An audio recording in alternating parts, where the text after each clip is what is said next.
Casey has been here working with you all and sharing with you during our breaking it down sessions, as we call these, a little education component to our fire information needs here.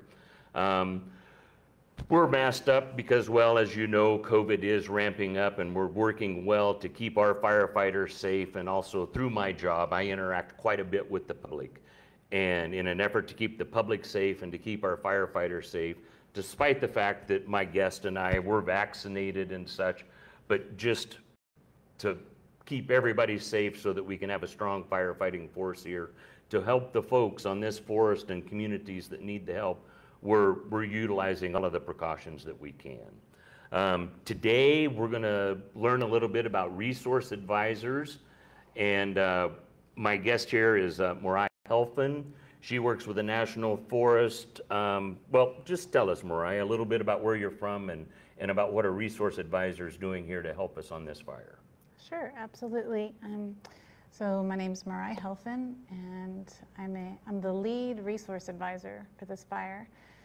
And normally I am a landscape architect in the Columbia River Gorge National Scenic Area, but I go out about once a year and do an assignment such as this. All right, and so as a resource advisor, what is it that you're doing here on the Bootleg fire? Yeah, and I will refer to my notebook because, as you know, sometimes we get tired and forget things, but I want to make sure I say it very clearly because it's an important position.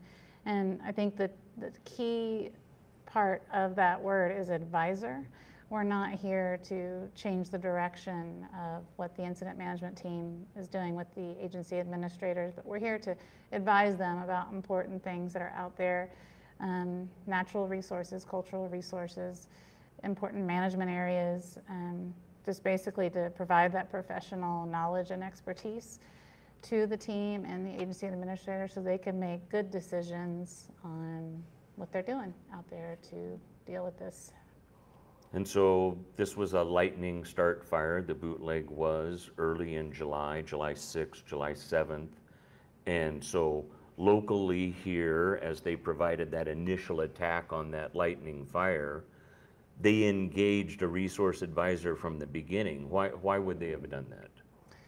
Yeah, so a lot of times when a fire starts early on, the resource advisor is someone actually just from the home unit, and they know what's going on. They know what's special on the forest. They know what natural and cultural areas, management areas. We've got the Gerhardt Wilderness here. There's lots of, we've got wild and scenic rivers. There's there's rangelands and timberlands and things that are really important. People who have permits on the forest. And also really important resources to the tribes, to the Klamath tribes, and all those things that are out there ahead of the fire. And so the values at risk, we call them the values at risk. Okay. So we'll help identify them for the folks that are making the decisions so that they can kind of try to figure out what they're gonna do, how they're gonna avoid it, and just work hand in glove with them on trying to avoid important resources as best they can. Through their suppression efforts. Yes. As we want to utilize a dozer to build a fire line or containment line, resource advisors working with that heavy equipment boss who's guiding that dozer through the woods.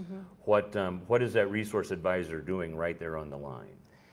Yeah, that's a great question. So as the lead read, I'm kind of like building that team of folks that do that. And so right now we've got 14 of those folks out there, and depending on the fire activity and the safety of the situation, they're all fire line qualified and capable to be out there.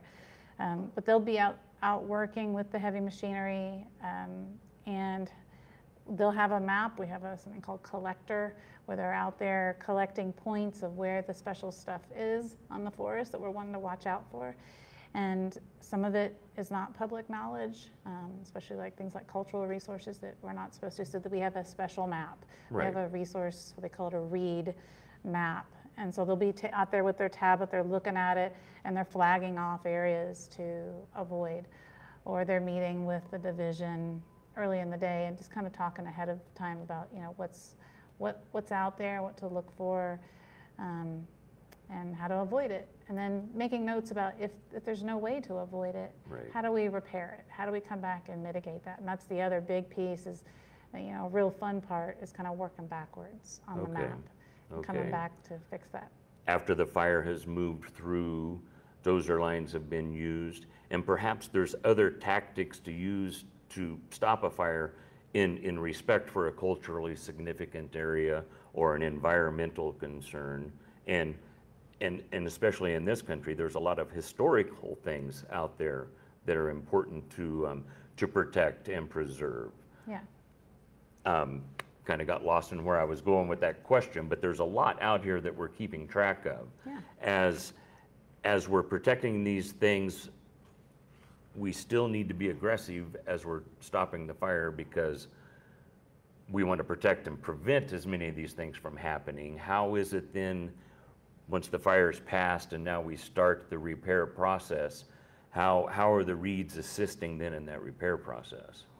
Absolutely. That's also a good question. So during this time of the fire, when there's still this kind of initial attack occasionally, and then the suppression, they're kind of guiding it, trying to hold it in. And then we're thinking about this back half of the map a lot. And so you might have a lot of activity on the head of the fire where a lot of the firefighters are doing their good work. There'll be resource advisors up here helping out, but then back here, they're kind of trying to make a plan for what happens. So a good just example would be dozer line, machine line that's gone in to try to stop the fire. So they've gone through, they've taken out fuels, and there's kind of a cut in the landscape. And so we'll go out there and they'll mark those down. We've got some really skilled resource advisors out there on ATVs and UTVs going around and marking all these on a map. And then they'll make a note about how they think it's best to repair this, and have it like a water bar or pulling slash back into the road, decompacting.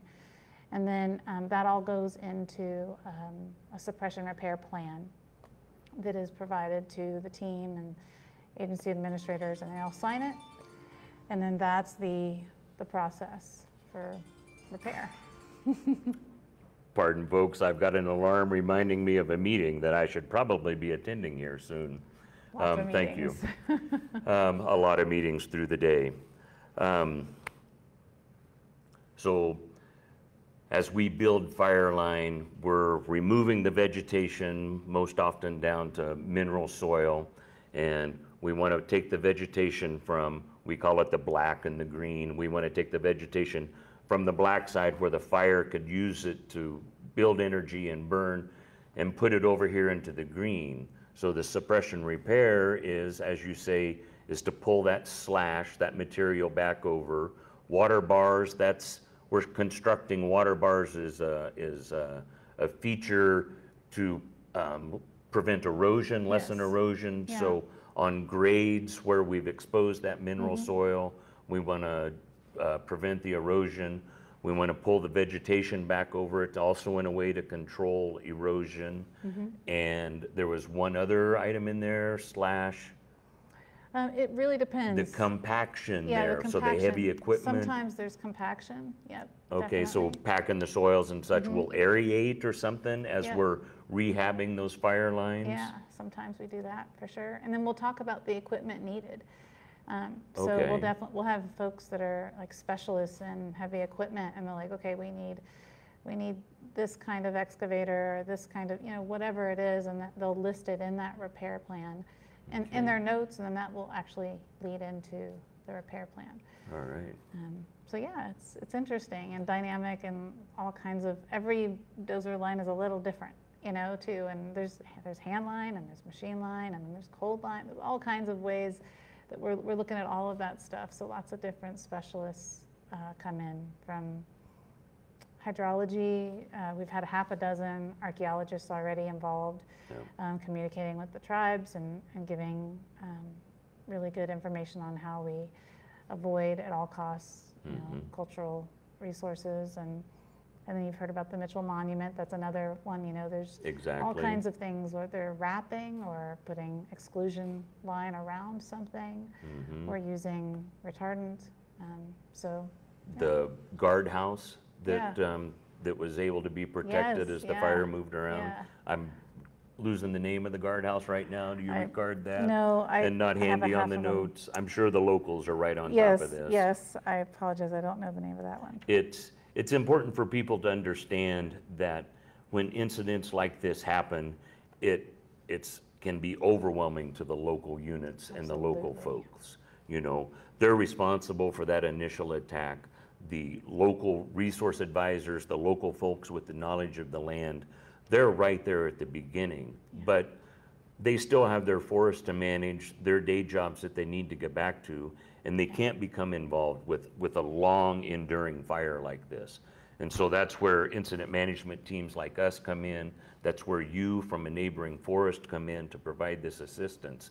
So we may not know some of the specific details, but we're really here to provide that relief for the locals so that one, they can continue with what they need to do, still provide initial attack for a lot of lightning fires. We had quite a few last night, and stay on top of this. People need to realize that it's just the end of July and we would be just ramping up for a fire season in the Northwest. And this has been almost a month in progress for this fire. Very dry out there. It's different country from where I come from in Alaska. Yeah, yeah. And this too is a forest that's dependent on fire. Our forests in Alaska are certainly that way, and the ponderosa and the lodgepole pine, they need fire to an extent, but in a much more manageable way than how the bootleg fire was a couple of weeks ago. Mercy. Yeah, absolutely. And I think that, you know, that these forests need fire, and we've also had just there's a combination of things that kind of have, and I'm not the expert, and that's why we bring in those experts, but definitely many things led to this being so devastating, such a devastating fire, and so big and moving so fast. Yes. But there's beetle kill, there's lack of fire, and there's climate change, and there's things that have all leading to these things. And you'll see one of our resource advisors took a video going down one of the main roads, and because she had someone asking, she's from New Hampshire, and we're like, why are we getting these pyrocumulus clouds? Why is it burning so hot? And she's like, this is why. And she drove down a road, and you could just see, and we call it jackstraw, but the trees were just crisscrossed, dead trees were just kind of crisscrossed all throughout, live trees, just all on the ground, looking kind of like jackstraw, like hay, and just piled up, you know, from trees that have died from beetle kill and drought too, severe drought, really shallow root systems.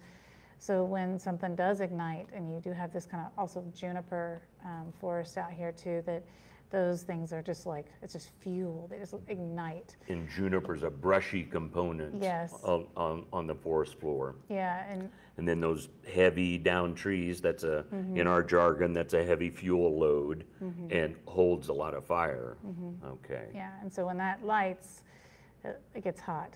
And it's kind of been all of those, a little element of this and an element of that has kind of created the perfect storm that this fire was during its beginning. Yeah, yeah.